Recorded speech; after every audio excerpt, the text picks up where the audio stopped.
What's up, y'all? It's Young Fleur, and I'm here with the first inaugural official episode of FLEUR Files. Clap, clap, clap, clap, clap, clap, clap, clap, clap. As you may know, the Fashion Week season is very much here and in effect, and that is really what brought me here to this space in front of a damn camera talking about the shows and whatever anyway. So thank you, of course, to the many people who have shown the support over the years, I think, and have told me to do this and kind of pushed me to build on the kind of conversations and the dialogue that we have on the Young Fleur Instagram space. I really appreciate it. It's a really cool crew of people that I have rocking with me on there. If there's anyone who isn't following me for any reason, please, now is your time. Please follow me on Instagram and follow me here as well. I'm on YouTube as well, posting the video version of this podcast, so follow that as well. Anyway, it is time for us to get into a few of the highlights of the New York Fashion Week season. I won't be talking about everything, I ain't got time for it, but I will talk about some of the highlights, some of the shows of note, and certain things that piqued my interest, and probably yours as well, so let's get into it.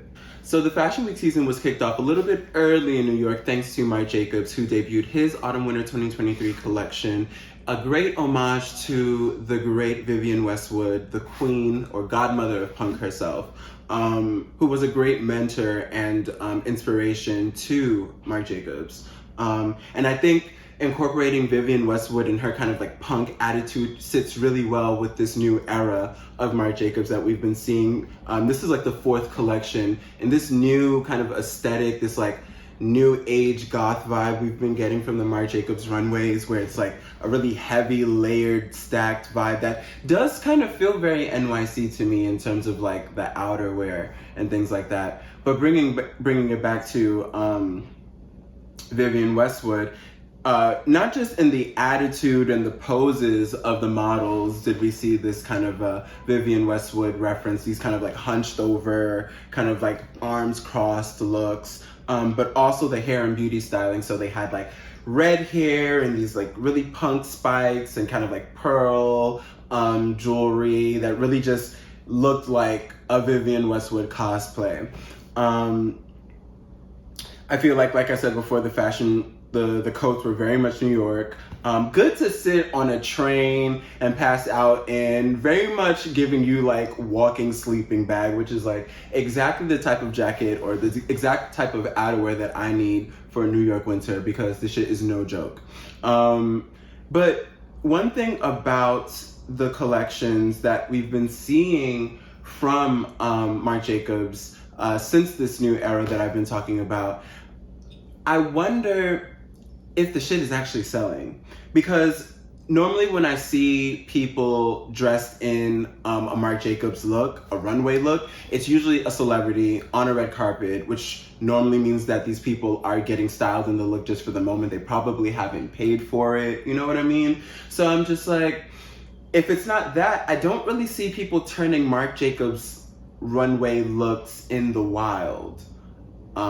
So I'm wondering, is the shit selling or not? Are the pieces really moving like that out of the retail stores? I'm sure the corset pieces, the gloves, and some of the accessories, Marc Jacobs is king of creating a banging accessory, a banging bag, you know what I mean? But I'm wondering if the clothing itself is really going there, especially when it's so pricey and really similar to what people can find with a lot of high street competitors. Who knows? Moving on from there, we have Dion Lee. I wanted to touch on a little bit. So Dion Lee kind of continues in this aesthetic that he has, this really it really does give NYC gay, on the scene, fashion gay vibes, strappy, animal print moment, sheer detailing, the concealing and the revealing of the body, which is right up my alley if you know me. But this season, the direction was specifically about shedding and kind of this reptilian element. So we saw a lot of these kind of reptile motifs and prints. And kind of scaly kind of things happening on the clothing, which I feel we've seen from them before. but then also this kind of distressed undoing when it came to the fabric and to some of the pieces, like some of the shorts and the skirts. Some of the dresses had these vibes of like the material kind of like coming apart, and kind of like this kind of renewing concept that you get from the shedding theme. I think, you know, he moves slow. It's on purpose. He mentioned that in the interviews and in his reviews. And I think it's for good reason, because the shit is selling. On the flip side from the Marc Jacobs conversation, I feel like he definitely knows his demographic. They love the pieces. They eat it up. I know that shit sells through. I see tons of people posting and reposting the shit, so I'm sure that it's being bought. And I think, you know, he doesn't feel any real reason to need to move or veer off into a direction so far from it, and I don't blame him, because people trying to get coin right now. But I do wonder how long this strappy nightclub aesthetic will last, and also what's the next frontier for kind of like that nightclub alternative fashion. And also, what's the next frontier for Dion Lee's kind of design aesthetic? Like, what comes after this? Like, where do we elevate this into? So we'll see.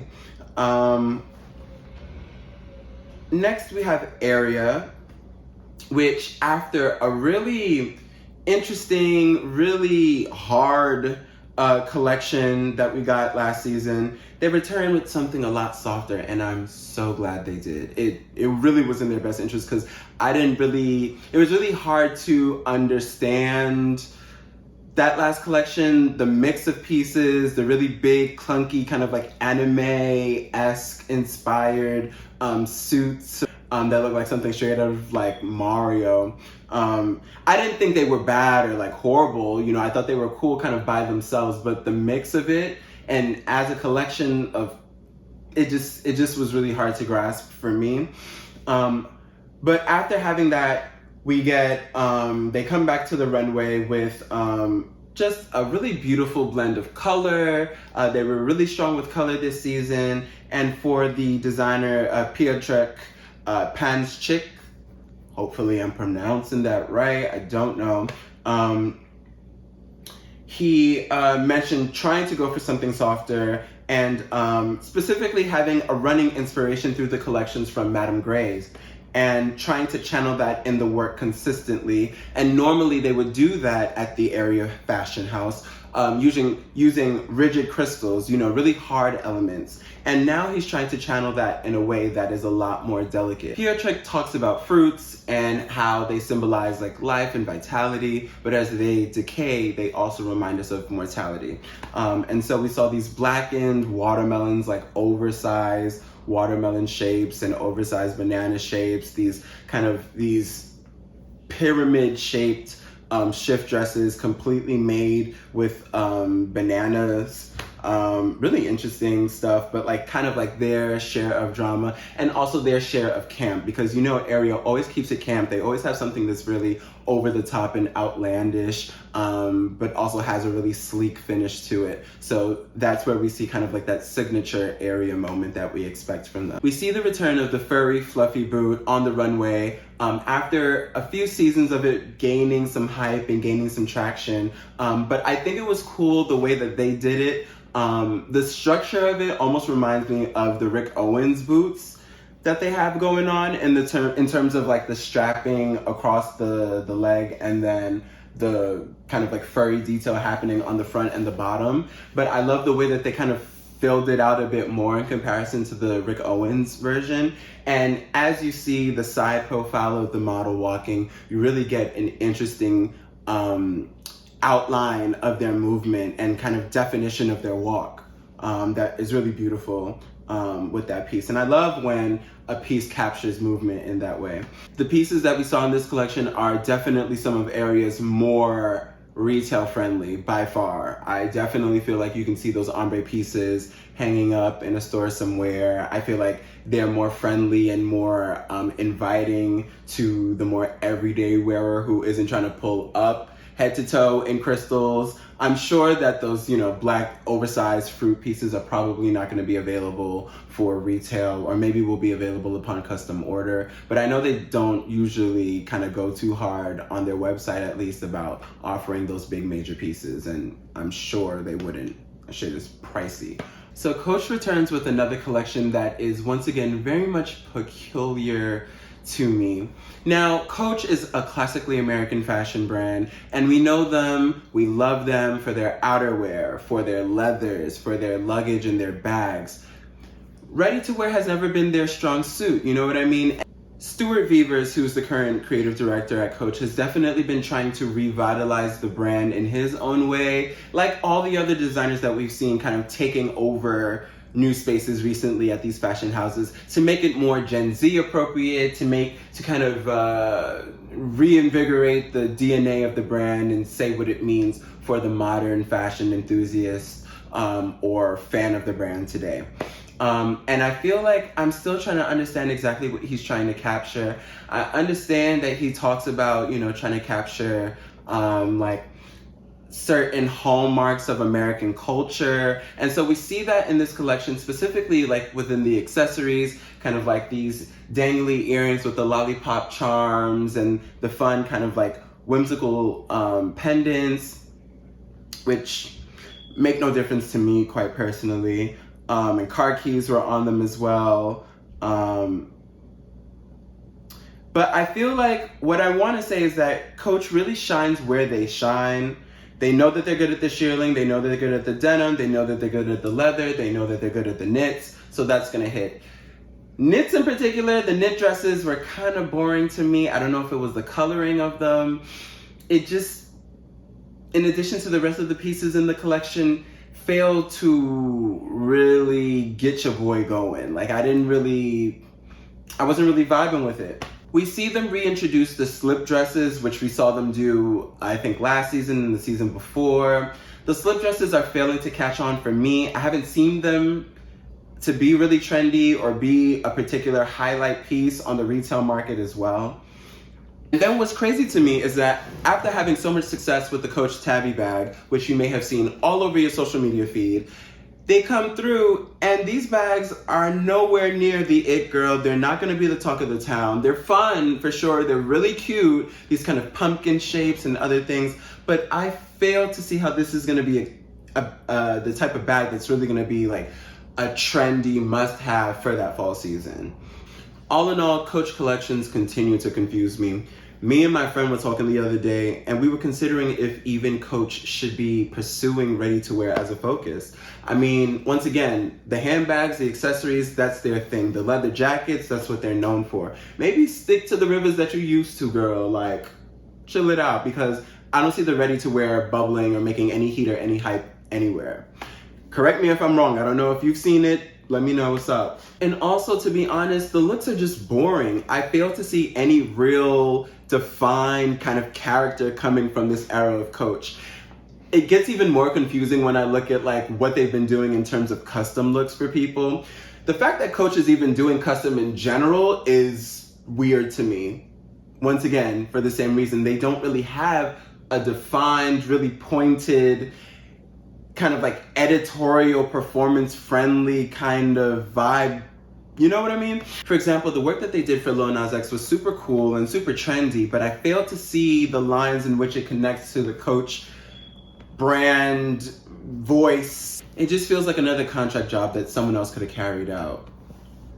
Now, New York Fashion Week collections are really known for being strong on suiting and tailoring, but I feel like we're definitely seeing this wave of romance hitting that part of things on the runways. So for example, there was Willie Chavarria, who brought in, after his last runway collection, which was this beautiful setup in a church with these wide leg moments and these big oversized jackets that were super gorgeous, and this gorgeous moment with these really big flower pins on the lapel. Willie is definitely continuously elevating his look season after season. And this season was definitely full of romance. So the high waist pleated pants were definitely a big focus for this collection, and we saw them matched with these really gorgeous blouses, but these pussy bow collars, we'll say. I really feel, looking at this collection, that you can see Willie trying to be very calculated when approaching this idea of elegance, as he talked about, and really giving this refined, more kind of luxe vibe. But I like the way that he kind of embraced this posture style of dress, and then after kind of enveloping it, then injects the harder side of things that are more staple to the Willie Chavarria brand. So whether that's like a black tactical jacket on top of a really beautiful wide leg pleated pant, or if it's like a long leather glove, that one moment with like the white shirt that kind of like stops just at the elbow and it gives way to like this biker style black glove. I think that it was the perfect kiss, the perfect accent on that, and Willie really did his thing. I think he placed everything for good measure, and it was a really even-keeled collection from him. Then we get to Tom Brown, our guy Tom Brown. Let me stop. The people's king. The people's fucking king. After my guy just beat the clutches of fucking Adidas. Adidas tried to get my boy off from stripes, and he beat the fucking charges. Just got appointed to be chairman of the fucking CFDA. Big Papa, Dundada, doing big things. And of course, he comes through and just gives the perfect end to the Fashion Week season with this grand play of a collection, of a runway show, that was inspired by The Little Prince by French writer Antoine. Now, you know I'm not French, so you gotta bear with me. Antoine de Saint-Exupéry. Somebody knows it over here. Either way, he's a French writer and he wrote The Little Prince, and this is what the collection was inspired by. Tom talked about the collection and the shows being for pure creativity and how he doesn't think about business and commerce at all, and the shows definitely give that. It gives what kind of like a couture show would give, in which it's kind of just flexing how far the imagination combined with the craftsmanship of a fashion house can go. He is just that little bit of oomph that the Fashion Week season in New York needs, because no shade, like overall, looking at the landscape of things, New York can kind of be on the more dull side of things. Don't shoot the messenger, because I know I'm not the only one who has said it. It is what it is. We definitely have our people that we love out there, but like I said, at large, in comparison to the other cities, the girls know what it is. If you know, you know. But yeah, I feel like Tom Brown is one of those designers amongst a few that really give the drama and the fantasy and the suggestion of kind of avant-garde ideas that New York needs. Similar to Willie, we see these kind of oversized jackets and oversized coats that symbolize kind of like the adults in the storyline. Lots of boucle fabrication details. They look real comfy, cozy. Once again, perfect for crashing on the 4 train headed to 86th Street in the middle of the night after popping bottles at the meat packing district club of your choice. You know what I mean? And then they're all accented with these like platform heels with the clocks at the bottom. Once again, very much outre, very much Tom Brown. And then we transition from these bigger oversized adult silhouettes into something a little bit slimmer. And I love this moment with these like sharp shoulder, really tight silhouette moments with the corseting, with the like really nipped waist. I thought was lovely. And the good auntie avant-garde updo I live for. Very much cookout ready, very much prom ready. Very much from Paris to I don't know. I don't even know what to say after that. But yes, either way, it was a vibe. I was definitely living for the updos. Much love to James Pieces. I may be mispronouncing the name, please forgive me, but that's the hairstylist that worked on the looks. But anyway, there was this one moment where it was like that sharp shouldered kind of jacket, but then it had like almost a whole other look just sliding off of it. but it just looks so glamorous and so like just taking me on a fantasy ride. Like I felt like it was something out of like a readaptation of like Aladdin or something like that. Then we get this series of looks that really played with suiting and rearranging the structure and the placement of suiting. So we see kind of like shirts kind of hanging off the body and just draping down the arm. There was this one kind of like princess-like strapless like bubble balloon skirt that was draped on top of another moment, because you know your boy Tom Brown loves him a layer, child. So it was gorgeous. And then we see the beautiful Precious Lee, the angel, coming down and closing the show. I thought the beauty in this collection, the makeup looks in this collection were, as usual from Tom Brown, to be honest, such a strong point, so beautiful.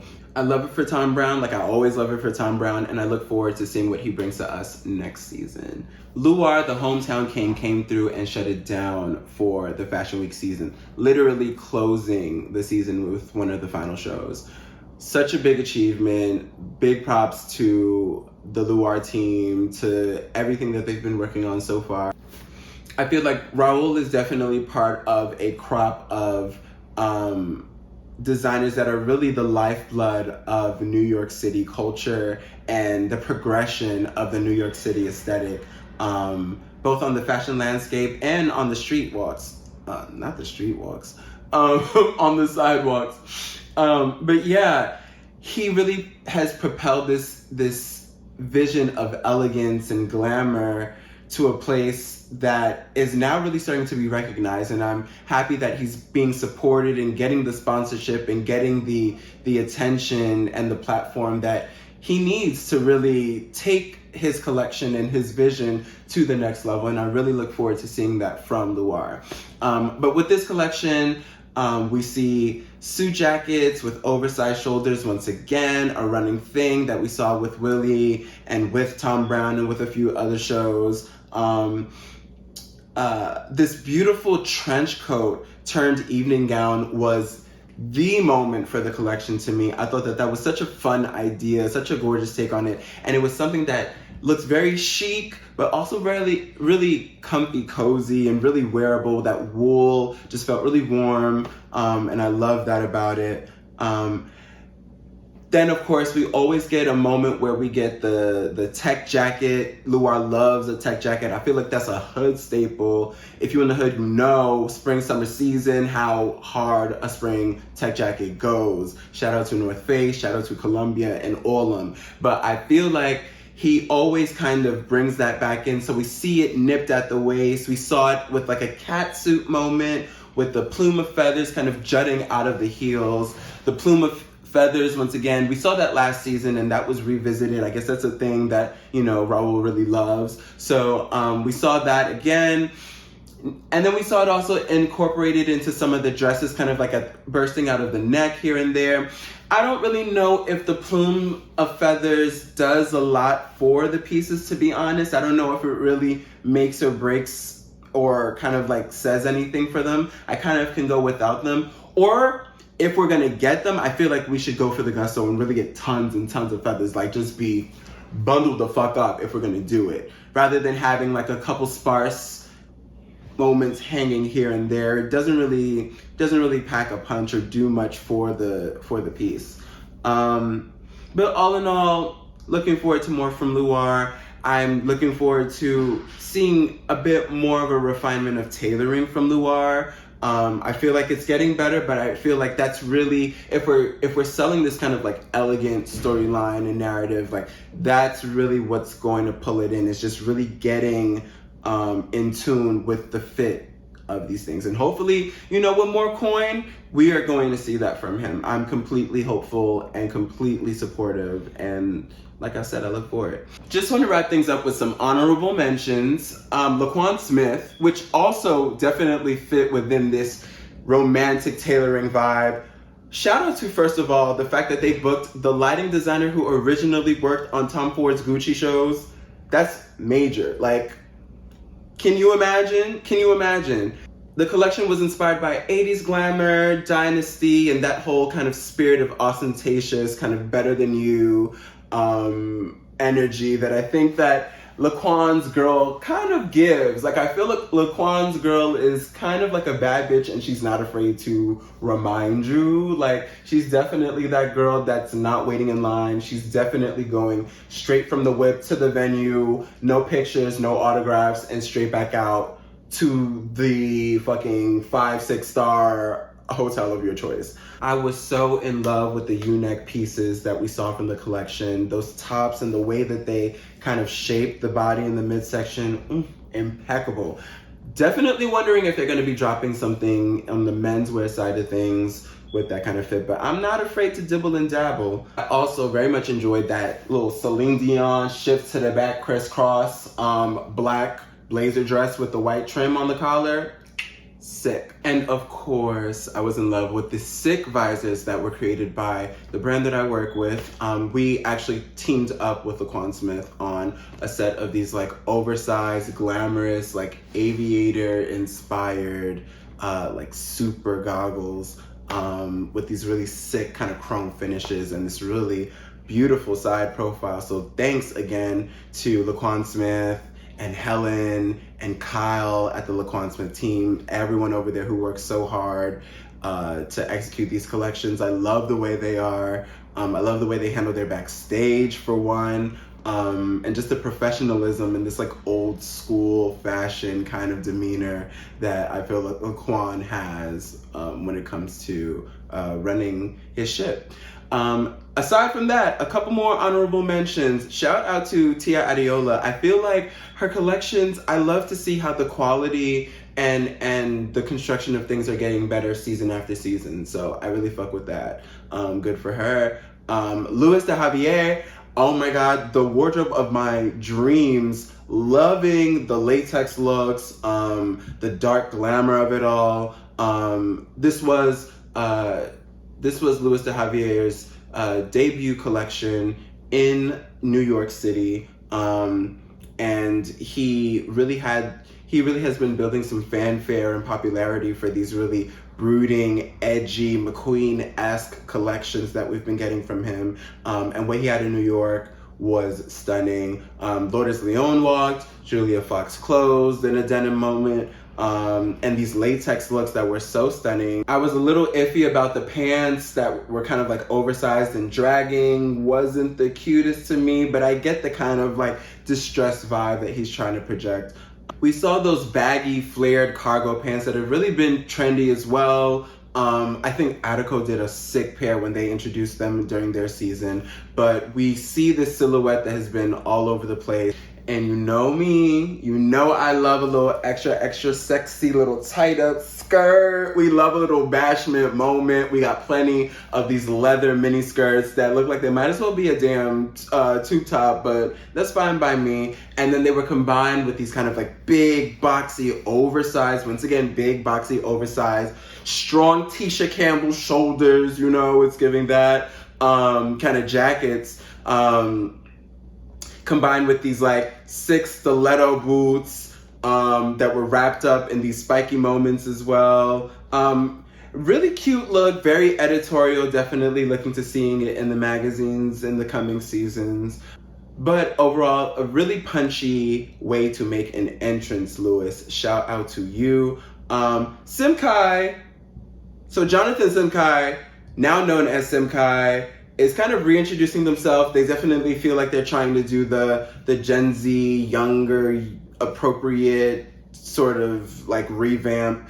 And that's cool or whatever. The collection was kind of here or there, kind of blah, to be honest.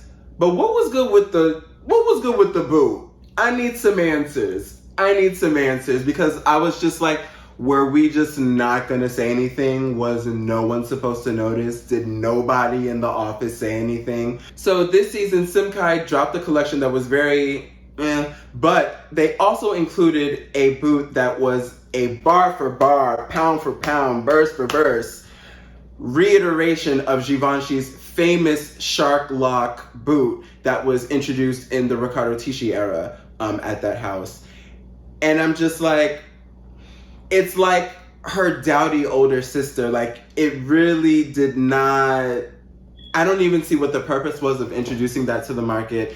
And if you're gonna do it better. Like, first off, don't copy a shoe that is such a staple and a very recent staple. And if you're not gonna do it first, definitely do not do it worse. And let's talk about the damn shark lock boot while we're at it. I am so sick of how Givenchy has been riding that boot out since Matthew Williams came to become the creative director. I feel like the shark lock boot is getting heavily lauded as a key part of Matthew's Givenchy era, but that's very short-sighted because Riccardo Tisci is definitely the one who introduced that, or it was introduced around his time period, and it should be respected as such. They have been drawing that shoe out in so many different colors and fabrics, and we got glitter, and we've got the shark, the snake skin, and we've got the croc skin, and we've got whatever else. I feel like the Bronx is like going off right now. Like, they are giving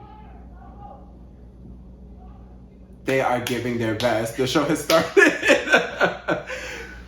But anyway, the boot feels really watered down because of so much variety that's now available, according to their website.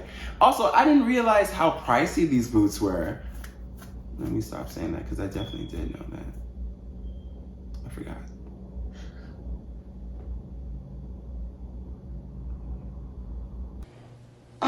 Child. Anyway, so moving on, Michael Kors, because I feel like some people are gonna ask me. Michael Kors gives you the regular thing that they always give you on the runway, which is this 70s jet setter, whatever, cute, chic, whatever. It's giving like Ann Taylor Loft Deluxe for the girls that do. Personally, I did like their necklaces with kind of like the cut stone bit as that oversized pendant, and also these really equestrian themed belts that really gave me like an Hermes vibe. I feel like the collection in general gave like aspirational, like wannabe Hermes kind of like energy. But another very meh collection from Michael Kors, but someone's got to be the meh in the mix of the oohs and ahs. So why not Michael Kors? And he definitely gets his coin off of it. I think I'm gonna wrap things up here. That's definitely more than a little bit of a taste of what's been going on at the shows, and it's getting really late and I don't really want to go on too much more with things. Your boy's tired. But I hope you enjoyed the very first installment of FLEUR Files. Please chime in, let me know what you think. Support, like, subscribe where you can, and please stay tuned for more episodes. All right, well, I'm Young Fleur. This has been FLEUR Files. Please stay tuned for another one coming very soon. Your boy's gonna try to keep it somewhat on a weekly basis. Pray with me that I can. I appreciate you for watching. I appreciate you for coming this far. And please stay tuned on the Instagram space where I definitely do go live on a weekly basis, especially now that Fashion Week is well underway. And please let me know what you think. If you got any things that you want me to talk about, any collections that you definitely feel like I should have touched on, and any ideas for things that you want me to share. I look forward to it, and I look forward to being back here with you on another installment, again, of FLEUR Files. Thank you. Take care. See ya. I don't know how to end this shit, just end it.